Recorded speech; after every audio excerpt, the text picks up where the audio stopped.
Tahu gak Sayyidah Fatimah? Kenapa disebut Al-Batul? Al-Batul. Tatabattal fil ibadah. Itu dia selalu tuh habis-habisan dalam beribadat, dalam ibadat begitu, ibadatnya gitu la tatagatta anil ibadah. Enggak putus dalam ibadatnya. Tidak putus di dalam beribadat kepada Allah Subhanahu wa taala, dalam zikir, dalam ibadat, dalam taat, dalam tilawatul Quran, dalam tahajud, dalam qiyamul lail. Sampai itu ada saat antara asar di hari Jumat sampai maghrib disebutnya saat Fatimiyah. Kenapa? Sebab Sayyidah Fatimah mengkhususkan saat tersebut udah enggak ketemu orang, enggak ngomong sama orang, ibadat dalam khalwatnya, ibadat kepada Allah taala. Maka disebut saat Fatimiyah. Dan diikuti, dicontoh oleh lebih dari 30 atau 40 sahabatnya Rasulullah sallallahu alaihi wasallam. Begitu sampai itu saat disebut saatul ijabah, saat dikabulkannya doa yang dimaksud oleh Rasul sallallahu alaihi wasallam di dalam hadis. Ada sebuah saat di hari Jumat yang tidaklah seorang hamba muslim doa kepada Allah taala melainkan dikabulkan doanya oleh Allah taala. Katsir minas sahabah condong kepada rai Sayyidatuna Fatimah radhiyallahu anha kalau saat tersebut adalah antara asar sampai tenggelam matahari. Sayyidatuna Fatimah radhiyallahu anha wa ardhaha dia bakti sama orang tuanya, bakti kepada ayahnya, yang ngurusin abahnya setelah wafat ibundanya. Sampai disebutkan tuh Ummu Abiha. Tahu Ummu Abiha? Ibu dari bapaknya sendiri. Gimana tuh ceritanya? Ibu dari bapaknya sendiri. Bapaknya dia siapa? Sayyidah Fatimah. Bapaknya Sayyidah Fatimah siapa? Nabi Muhammad sallallahu alaihi wasallam. Ini Siti Fatimah putri Nabi Muhammad, tapi beliau bagaikan ibunda bagi ayahnya. Bagaimana tuh? Ibu sama anak tuh bagaimana? Ngurusin anak, ngasih makan, ngurusin keperluannya, tiap hari diliatin, dirawat, diasuh.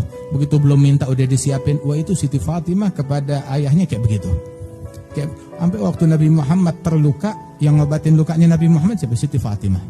Ahli di dalam pengobatan. Tahu bagaimana menghentikan pendarahan yang menimpa Rasulullah sallallahu alaihi wasallam. Ahli dalam pengobatan. Kemudian juga Sayyidah Fatimah dengan segala zuhudnya, rumahnya rapih, merawat rumah dengan baik, rumahnya rapi, kagak berantakan, ngurusin laki. Sampai itu saking ngurusin laki dan keluarga, tangannya lecet. Ngapain tangannya lecet? Bukan main jajet, bukan update status. Tangannya lecet gara-gara ngegiling gandum buat lakinya, untuk anak-anaknya, untuk keluarganya, menjadi ibu rumah tangga sejati. Ngegiling gandum sampai tangannya lecet, datang kepada Rasulullah, ya Rasulullah, Sayyidina Ali nganjurin. Benernya Sayyidah Fatimah nggak mau, Sayyidina Ali nganjurin, minta bantuan kepada Rasulullah. Sayyidina Ali bukan nggak ngebantuin, tapi Sayyidatuna Fatimah tidak membiarkan tugasnya dia itu dipikul oleh Sayyidina Ali bin Abi Thalib. Lah, jangan. Kata. Terus Sayyidatuna Fatimah nggak komplain, nggak ada komplainnya, nggak ada ngeluhnya. Dipaksa sama Sayyidina Ali bin Abi Thalib, bilang minta kepada Rasulullah orang buat ngebantuin.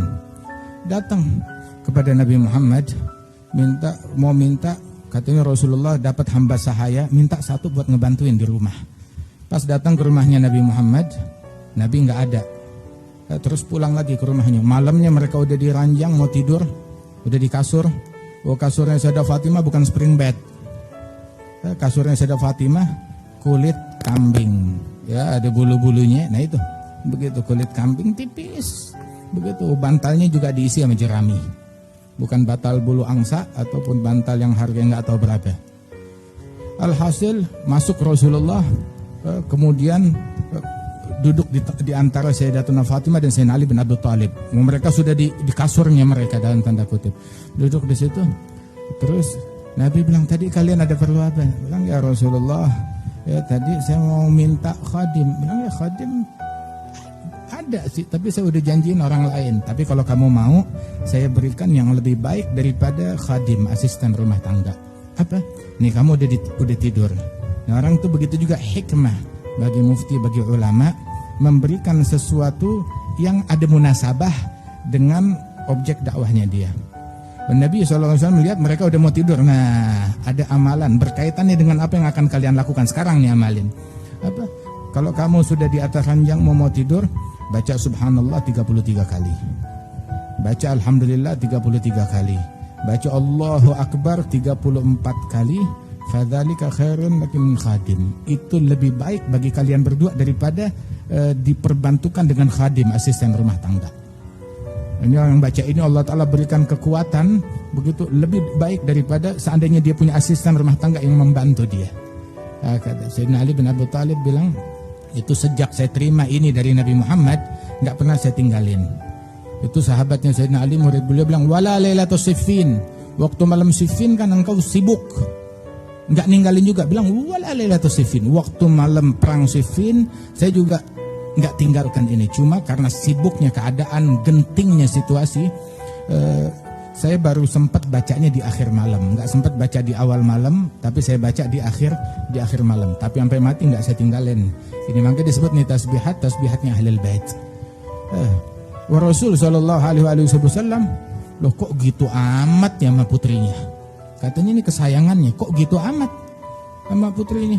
Dibiarin tangannya lecet, dibiarin susah, dibiarin menderita. Nabi Muhammad ngasih kepada Sayyidah Fatimah yang lebih baik daripada dunia, lebih baik daripada materi. Ilmu, zikir, ibadat, begitu. Dan juga tarbiyah, pendidikan buat kita.